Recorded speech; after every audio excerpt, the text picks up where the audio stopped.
Namaskar Bondhusokol.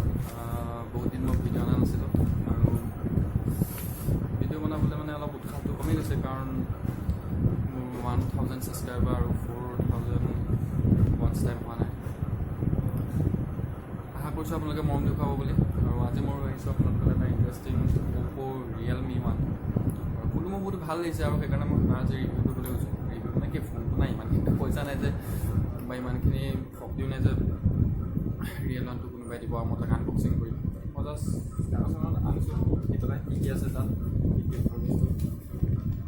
আশা কৰিছোঁ ভিডিঅ'টো ভাল পাব।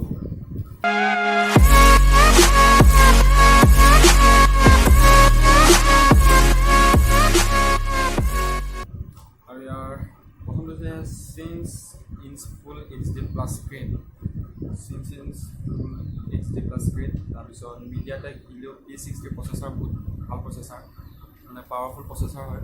আৰু তাৰপিছত ৰেম 3GB আছে, 4GB আছে আৰু 6GB, আৰু storage 32GB, 64, 128GB। Face unlock system বহুত ফাষ্ট, মই নিজে চাইছোঁ বেলেগ ভিডিঅ'ত, তাত আপোনাৰ ফেচ আনলকটো বহুত ফাষ্ট। তাৰপিছত front camera 8 megapixel, back camera 13 megapixel, আৰু ওপৰতো কেমেৰাবিলাক দেখিছে ভালেই কেমেৰাবিলাক। আৰু ডুৱেল চিম মেমৰি কাৰ্ড একেলগে লগাব পাৰে।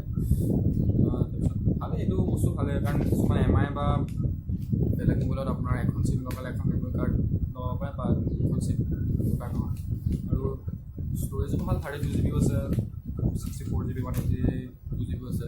ত' মতে মেমৰি কাৰ্ড নালাগে চাগে। আৰু মই মোবাইলটো সাধাৰণতে মই Oppo ইমান ভাল নাপাওঁ, তথাপি মানে এই মোবাইলটোৱে মোক একটু বহুত ইমপ্ৰেছ কৰি দিছে আৰু এইটো মানে ৰেডমিটো পিছ পেলাই দিছে। আৰু যিয়ে নহওক ফোনটো তাৰপিছত 12 4G ছাপৰ্ট, বেটাৰী হ'ল 3410 mAh বেটাৰী, কিন্তু অলপ কম, অলপ নহয় প্ৰায় 700 কম ৰেডমি 4টোতকৈ। তাৰপিছত প্ৰাইচ 3GB ৰেমটো 8990 টকা, 4GB ৰেমটো 10990 টকা, আৰু 6GBটো আপোনাৰ 13990 টকা। প্ৰাইচবিলাকো ভালেই, মানে 8000 টকাত ফেচ আনলকিং দিছে, বহুত ভাল কথা। আৰু বহুত ফাষ্ট কাম কৰি কিনে মোৰ ফেচ আনলকটো বেছি মানে মোক এট্ৰেক্টিভ কৰিছে।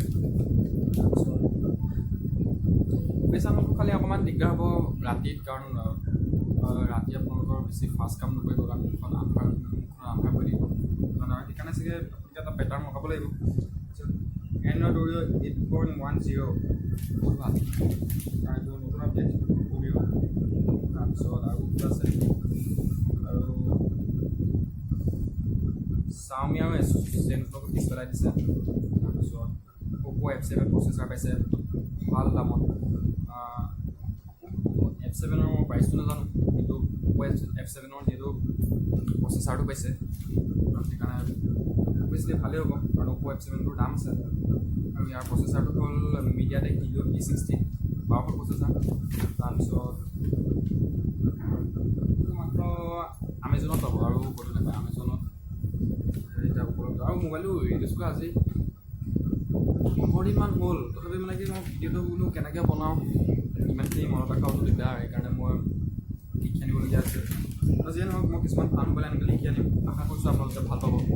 আৰু যদি ভিডিঅ'টো ভাল পাইছে তেনেহ'লে শ্বেয়াৰ কৰিব, লাইক কৰিব, কমেণ্ট কৰিব আৰু ছাবস্ক্ৰাইব কৰিব। শ্বেয়াৰ কৰক, কাৰণ মোৰ 1000 ছাবস্ক্ৰাইবাৰ হ'ব লাগিব আৰু 4000 হোৱাটছএপ হ'ব লাগিব। বা আকৌ মোৰ চেনেলটো বনাইছে, মই ভিডিঅ' দি থাকিম, মই ছেকেণ্ড চেনেল এটাও খুলিম। আৰু মই এইটো ভিডিঅ'টো তাত কোনোবা এটা ভিডিঅ'তে কোনো লিংকটো দি দিম। মই যিয়ে নহওক ফোনটো বহুত ভাল কৰিছে। ভিভ' এতিয়া বহুত এটা ভাল কৰিছে। ভিভ'য়ে স্ক্ৰীনৰ ভিতৰত ফিংগাৰপ্ৰিণ্ট স্কেনাৰ দিছে, এইটো আজিকালি কাৰো তাত অহা নাই।